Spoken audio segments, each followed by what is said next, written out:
news from next door. The decision by Ugandan authorities to shut down NTV Uganda and its sister outlets has sparked uproar, with international media industry players terming it a threat to media freedom. Now, 11 days ago, NTV Uganda, our sister station, ran a feature asking a pointed question. Is General Muhoozi Kainerugaba above the law? Tonight, he appears to have answered. Perfect. He's above the law, because you realize when he decided to shut down NTV, Daily Monitor, Spark TV, and MFM, the chairperson of Uganda Communications Commission was never informed about the decision. Uganda's Chief of Defense Forces and son of President Yoweri Museveni has ordered the indefinite shutdown of the nation media group's entire Uganda operation. NTV Uganda, Spark TV, the Daily Monitor, KFM, Dembe FM, all dark tonight. And by Sunday afternoon, as if to mock any notion of accountability, he posted that he had heard the closures were costing NMG $5 million a day and described that as, in his words, good news. Imagine that. You're watching Mordecai Marissa Live Political Commentary. Please consider subscribing to help grow Uganda's Voices of Struggle ecosystem. Thank you. I cannot appreciate you enough for using your valuable time to always go on social media, break down things for people.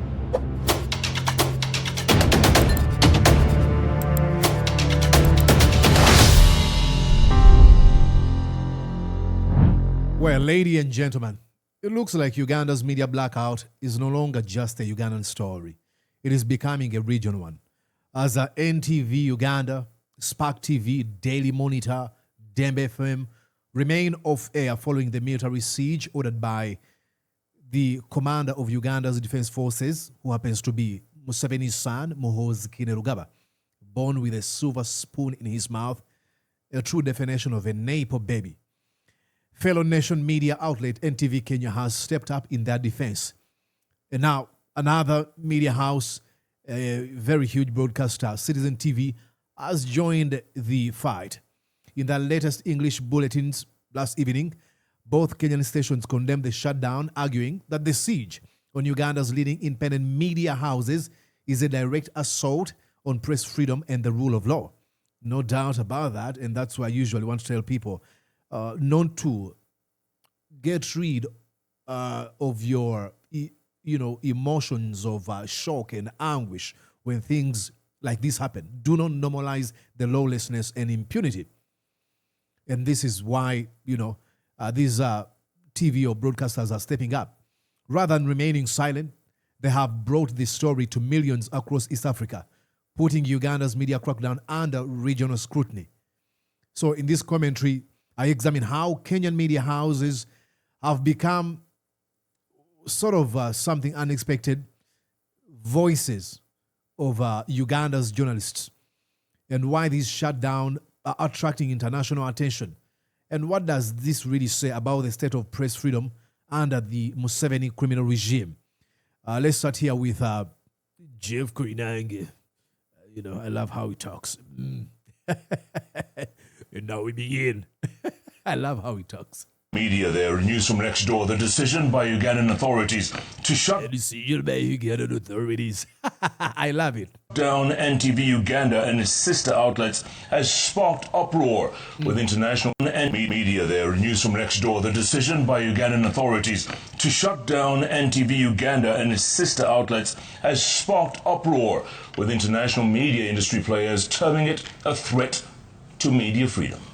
The media outlets NTV Uganda, Spark TV and the Daily Monitor were forced offline in the early hours of Sunday following a military raid ordered by the Chief of the Defense Forces, General Muhoozi Kainerugaba. General Kainerugaba, who is President Yoweri Museveni's son, ordered the crackdown following the publication of critical stories regarding the country's political and security establishment. With more is Mary Umoki. Look at that. The dramatic siege and You might not understand why they're showing you this footage. These are jackbooted thugs of Muhoozi Kainerugaba that laid siege at the headquarters of Daily Monitor, NTV, and Spark TV. This is sickening. This is Banana Republic bullcrap. It is unbelievable.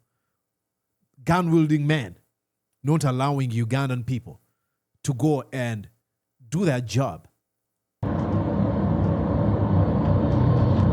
The dramatic siege and forced closure of two of Uganda's biggest media outlets continues to spark a massive public outcry and widespread international attention. Uganda's military chief Muhoozi Kainerugaba, who is also President Museveni's son, announced the closure, adding that he did not believe in free press.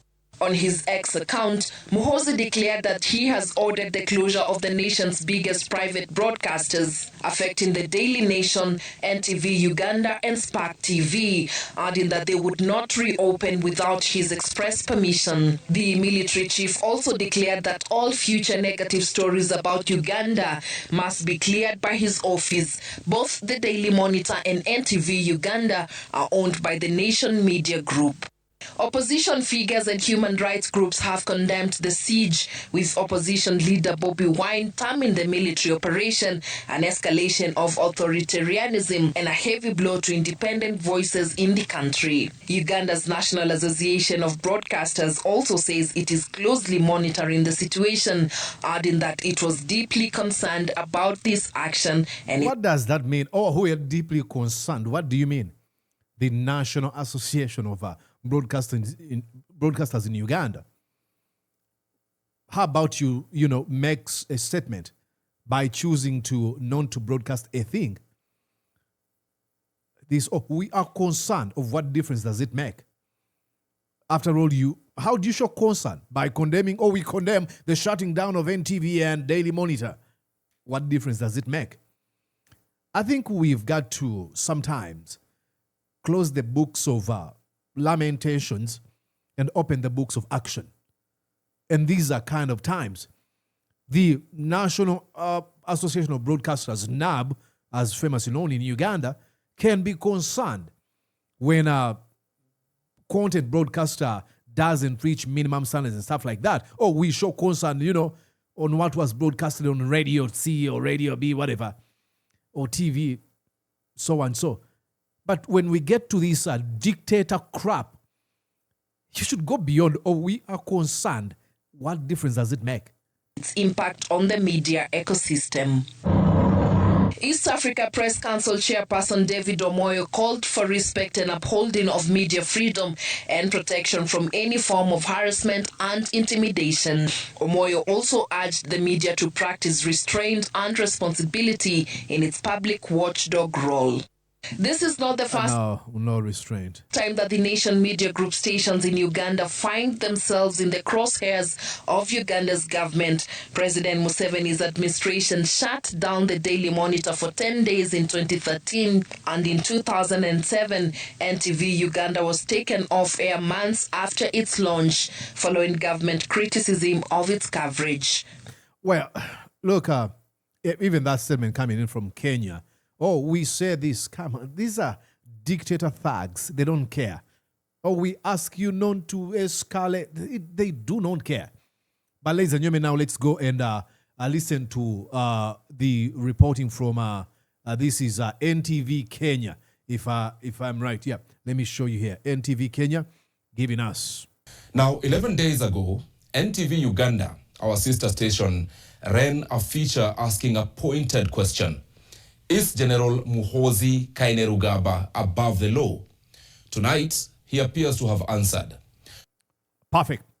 He's above the law. Because you realize when he decided to shut down NTV, Daily Monitor, and Spark TV and MFM, the chairperson of Uganda Communications Commission was never informed about the decision. I think I've seen him give some sort of a press conference where he's engaging in this vague language. He doesn't know what to say. He was put in that office as a dummy. He cannot make any decision that is opposed to the criminal regime or his bosses. So he had to say something. And he engages in these circles, running in circles without saying, like saying too much but saying nothing. That's the UCC, Uganda Communications Commission Executive Director. His name is Nyombi Tembo. Uganda's Chief of Defense Forces and son of President Yoweri Museveni has ordered the indefinite shutdown of the nation media group's entire Uganda operation, NTV Uganda, Spark TV, The Daily Monitor, KFM, Dembe FM, all dark tonight. Their premises under military siege, their managing director being hunted. The East African region's press bodies say this is one of the gravest assaults on media freedom in the region's recent history. Meanwhile, Nation Media Group Uganda has this evening released a statement. NTV Weekend Edition this Saturday. This was the last live news broadcast from NTV Uganda on Saturday evening. Just after midnight, soldiers moved on the Nation Media Group headquarters in Namuwongo, Kampala. By 5 a.m. Sunday morning, NTV Uganda and Spark TV had gone dark. KFM and Dembe FM fell silent. Staff inside were told no one enters and no one leaves. The orders did not come through Uganda's Communications Commission, nor through the Media Council established under the Press and Journalism Act. Imagine that. Not the Uganda Media Council, not the Uganda Communications Commission, but through... It came through X, from a man... Through X? ...man in military uniform. General Moses' X account feed. That tells you everything. That, oh, you saying we show concern, we condemn, doesn't do nothing. You're responding to a dictator criminal thug. Reads like a thriller script. Just over a week ago, NTV Uganda aired a feature asking whether General Muhoozi Kainerugaba had become Uganda's untouchable lawbreaker, examining his prolific and provocative social media posts, from threats against neighboring countries to remarks targeting opposition figures, and asking whether he had placed himself above the law. In a sequence of posts through the night and into Sunday, General Muhoozi announced, escalated, and celebrated the shutdown.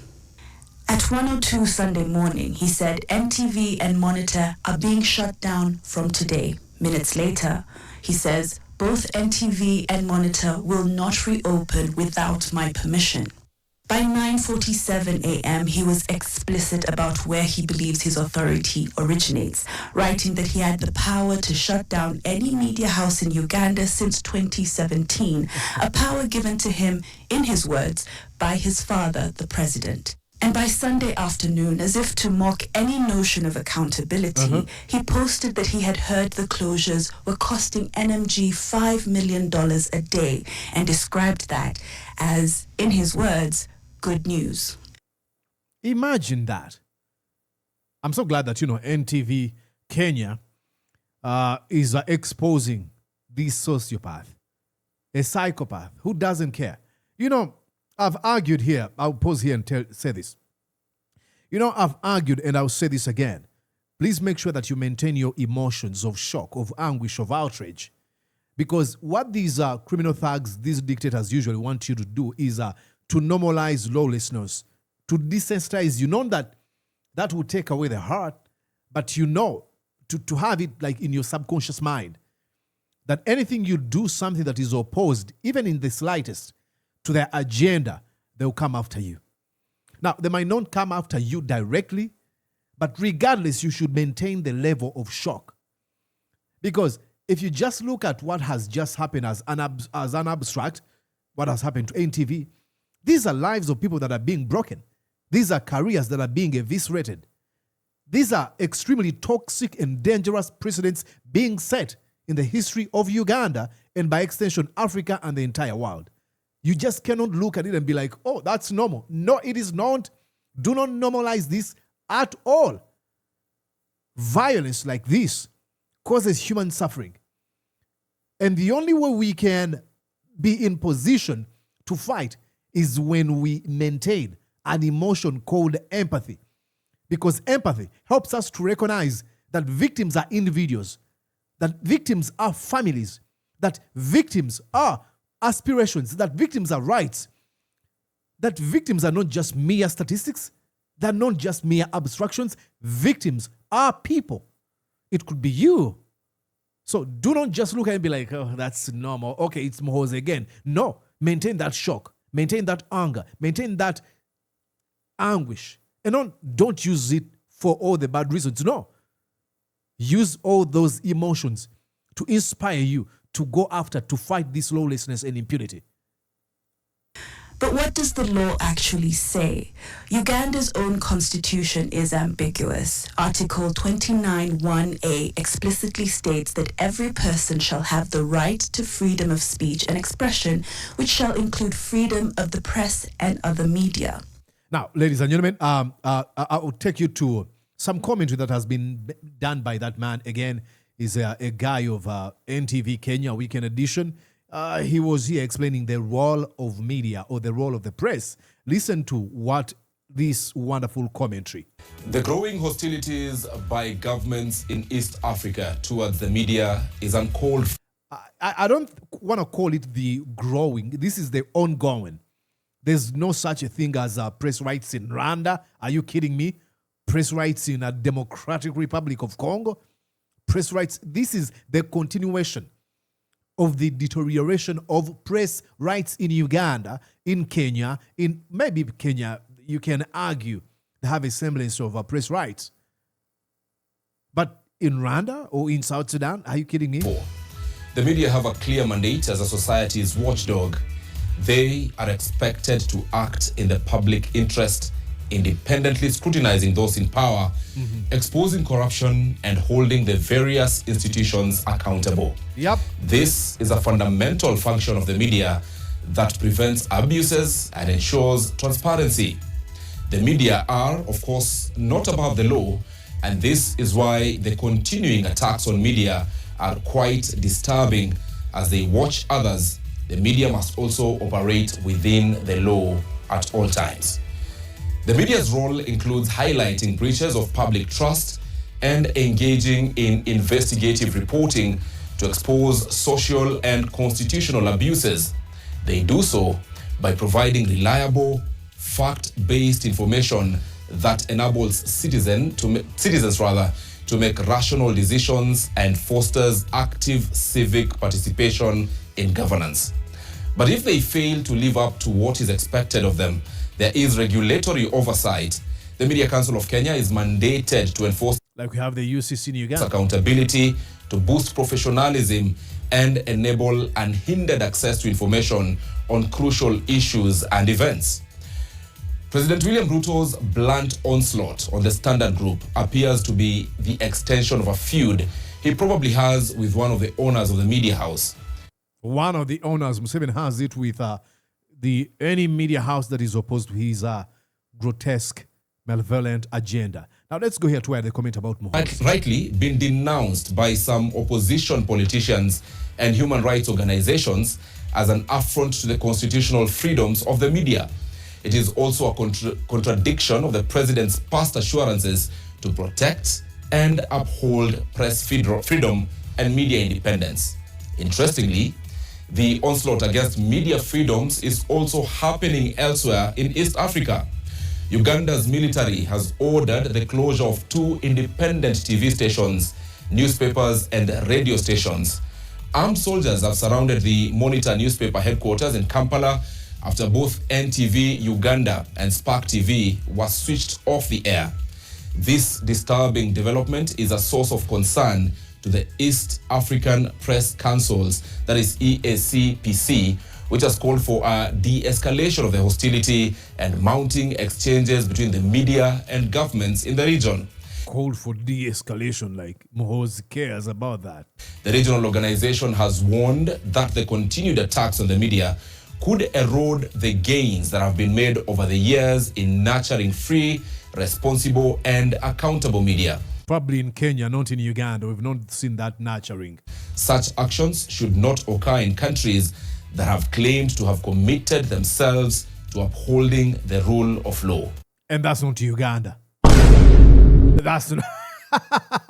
Listen here. Actions should not occur. Such actions should not occur in countries that have claimed to have committed themselves to upholding the rule of law.